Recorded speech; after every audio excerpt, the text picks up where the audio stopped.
Hello and welcome to my channel. Listen, if you're not a subscriber, hit that little red button and become a subscriber right away and see all my other videos. You know, the 6.7 liter engines for the Cummins are great engines, but the main problem that I see with these engines is the tensioner. And I'm going to show you what to look out for and how to replace that tensioner. So let's get started.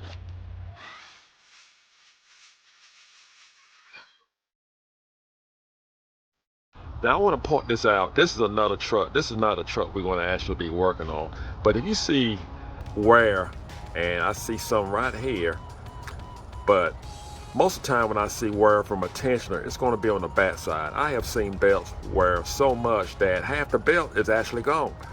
So if you see that, or you see wear actually starting to happen, or a belt groove is missing, go ahead and order you a tensioner and a belt right away. That is an early sign of a bad tensioner. Now these tensioners are the most common problems that you're going to have on a Cummins engine. This vehicle, actually when the belt came off, the driver said that it got up to 260.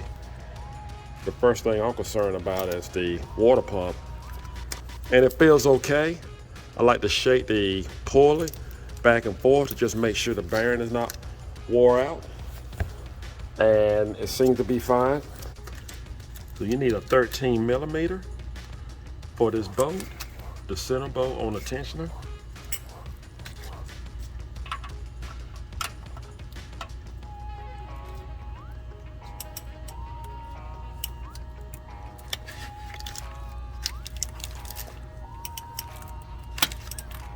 We'll just screw it out with our finger.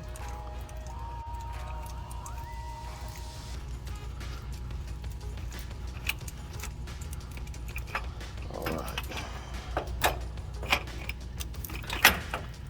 Pull that right on out here. This is what we have. Now this is the worst I have seen. I haven't heard of this, but this is the first time I had one that actually broken this badly. Then we're going to remove our belt, and there's no art to this. Whichever way you can actually remove it, because these belts, they get tangled up any kind of way. So you're probably going to spend more time trying to remove the damaged belt than you will replacing the tensioner. Not too bad. I've seen worse. And you also need this ratchet not only for the 13 millimeter, but you also need it to loosen up on your tensioner so you can tighten up your belt. A 1/2 inch ratchet. This is the part number for the tensioner, and I got this from the dealer, and this is the part number for the belt. I definitely recommend to get it from the dealer, your local dealer, and I would not put any aftermarket parts on this Cummins engine, especially when it comes to this. The new tensioner do not come with a bolt, so you're going to have to use your bolt over again. Now keep in mind, not only we need to put our bolt back in the same spot, but we have a dial here, and you want to make sure your dial is in place, so you cannot get this wrong. This is the groove that I'm talking about. If you can see it, it's right where the arrow is pointing. That's the groove that you need to put the dial back in place. Put it back in place. Just screw in our bolt. Again, we need a 13 millimeter. Tighten up your bolt.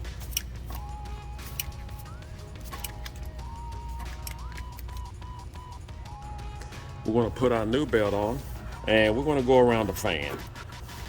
You're going to have to go around the radiator fan first.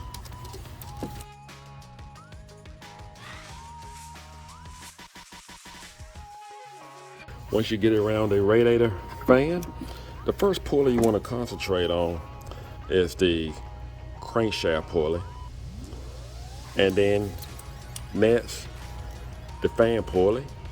You want to make sure all your belt grooves are in the pulley. It's a lot easier to actually put your belt around your water pump because If you can try your alternator, but your alternator actually have an edge, and the water pump is a whole lot smoother to actually and easier to actually put this belt around because it has no edges. We're gonna put our 1/2-inch ratchet right into this slot that is made for. Now this tension is going to be a little bit tight. We got the belt on, but when you pull on it, you're going to actually say, what in the world have I got myself into? But it's tight, but it's a lot better to put it around the water pump last. We're going to top off our cooler.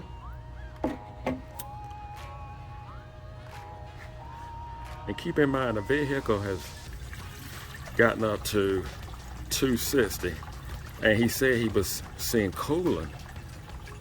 And in case you ever hear that, just open your hood and just look at your tensioner. Make sure your belt is still on your tensioner.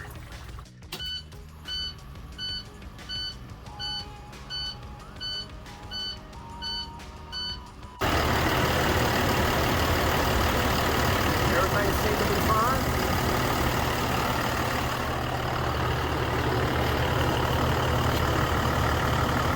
There's no leaks.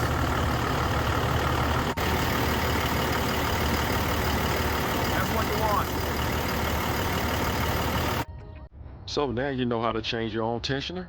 I hope this video was helpful. Thank you for watching. Work safely. Take care, and God bless.